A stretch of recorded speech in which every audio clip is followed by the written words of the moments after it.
try this one. I-try ko tong nabili ko na ano, no. I-try natin to. To monitor the blood pressure. So,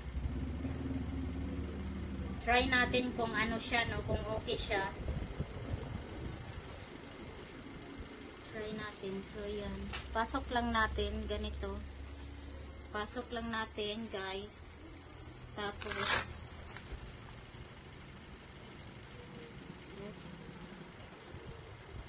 this is fine. And then, do it like that.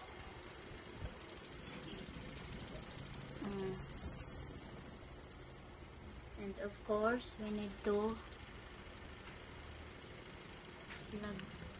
put that one. And then put here.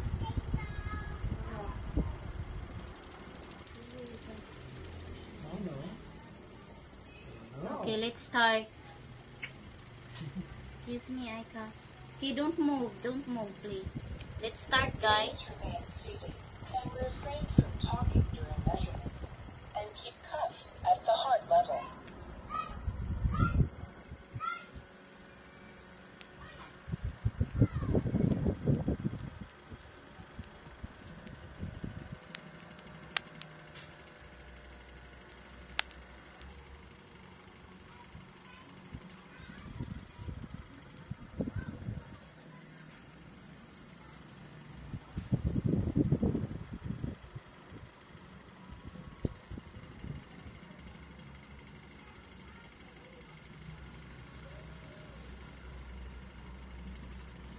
Your blood pressure is systolic, 118 millimeter of mercury, diastolic, 83 millimeter of mercury.